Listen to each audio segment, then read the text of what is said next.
नमस्कार, मेरा नाम है राजकुमार पाल और आप देख रहे हैं न्यूज स्टेट एमपी छत्तीसगढ़ का डिजिटल प्लेटफॉर्म। भारतीय नौसेना को अगले 12 महीनों में 12 सबमरीन मिलेंगे। इससे समुद्री क्षेत्र में सघन निगरानी करने के साथ सुरक्षा में भी मदद मिलेगी। भारतीय नेवी की बढ़ती ताकत को देख दुश्मन देशों के खेमे में हड़कंप मचा हुआ है। अब खबरों को थोड़ा विस्तार से समझते हैं। अगले एक साल यानी कि 12 महीनों में भारत को कुल 12 पनडुब्बी जहाज मिलेंगे, जिसको लेकर सारी तैयारियां पूरी हो चुकी है और सभी ट्रायल भी हो चुके हैं। भारत समय के साथ समुद्री क्षेत्रों में भी अपनी पकड़ को और मजबूत करता जा रहा है। भारत ने अगस्त महीने में अंतिम सप्ताह में भी परमाणु शक्ति से लैस पनडुब्बी जहाज को समुद्री क्षेत्र में उतारा था।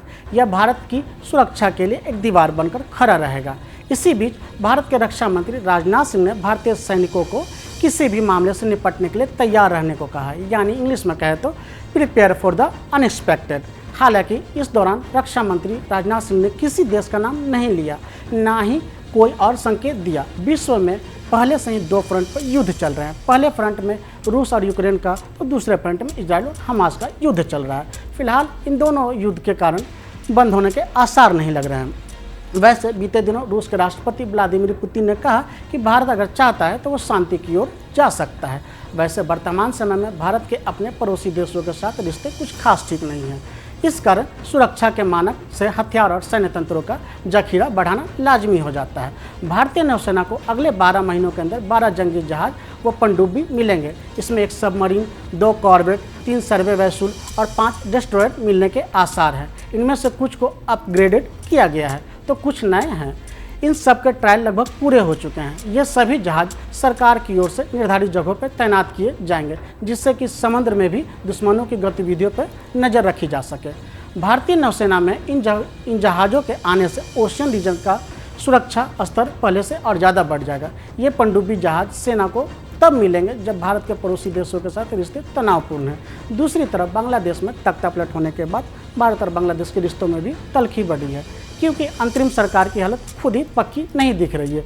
उनके ढुलमुल रवैये के कारण कुछ भी स्पष्ट नहीं हो पा रहा है कि उनका झुकाव किस ओर है। दूसरी ओर पाकिस्तान के साथ ही भारत के संबंध पहले से ही ठीक नहीं है। कश्मीर में धारा 370 हटने के बाद से पाकिस्तान से भारत के व्यापारिक संबंध बिल्कुल ठप है। पाकिस्तान की ओर से कई बार आतंकी हमले भी हो चुके हैं। जम्मू कश्मीर में धारा 370 हटने के बाद आतंकी वहां पर शांति कायम नहीं रहने देना चाहते हैं। पिछले कुछ महीनों की बात करें तो कश्मीर में 70 से अधिक हमले हो चुके हैं। इसमें से कई भारतीय जवान शहीद हो चुके हैं, जबकि चीन से रिश्ते भारत के तनावपूर्ण पहले से ही रहे हैं। सीमा विवाद पर चीन हमेशा से बयानबाजी करता रहा है। गलवान घाटी में एक बार इसके लिए झड़प भी हो चुकी है। वहीं बीते साल श्रीलंका में आई आर्थिक तंगी के बाद वहां के हालात भी काफ़ी खराब है, इसलिए वहां भी ठीक नहीं कहा जा सकता है। मालदीव से भी भारत के रिश्ते में कुछ तनाव आए थे। बाद में मालदीव ने गलती मानी और भारत के साथ रिश्तों को ठीक करने में सहमति जताई। वहीं नेपाल भी भारत के कई क्षेत्रों को अपना बताता रहा है, इसलिए भारत के लिए यह समय थोड़ा मुश्किल भरा है।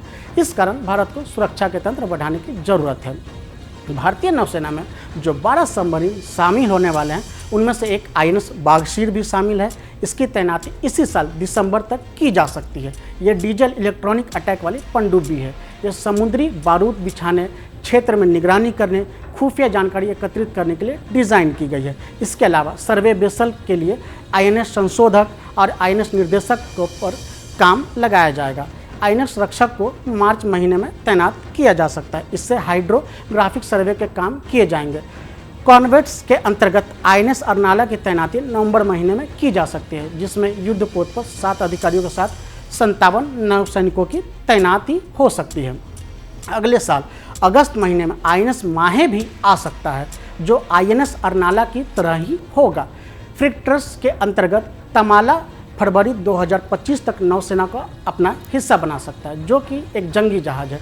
इसी के जैसा INS तशील भी होगा, जो इस साल सितंबर महीने में ही नौसेना का हिस्सा बनेगा। INS नीलगिरी भी इसी साल दिसंबर में नौसेना में शामिल होगा, जो कि एक युद्धपोत है। जबकि अगले साल INS उदयगिरी मार्च में और INS हिमगिरी अगस्त में नौसेना का हिस्सा बनेगा। डिस्ट्रॉयर्स के अंतर्गत INS विशाखापट्टनम इस साल दिसंबर में नौसेना में शामिल होगा, जिसके अपग्रेड का काम चल रहा है। इसी साल INS सूरत भी शामिल किया जाएगा। हाल ही में परमाणु पनडुब्बी को भी शामिल किया गया था। आने वाले समय के लिए भारत कई परमाणु पनडुब्बी पर काम कर रहा है। आपको हमारी ये खबर कैसी लगी हमें कमेंट करके जरूर बताएं। साथ ही हमें कमेंट और लाइक करना और सब्सक्राइब करना ना भूलें। आप देख रहे थे न्यूज स्टेट MP छत्तीसगढ़ का डिजिटल प्लेटफॉर्म। न्यूज नेशन अब व्हाट्सएप पर खबरों के ताजा अपडेट के लिए न्यूज नेशन के इस QR कोड को स्कैन करें।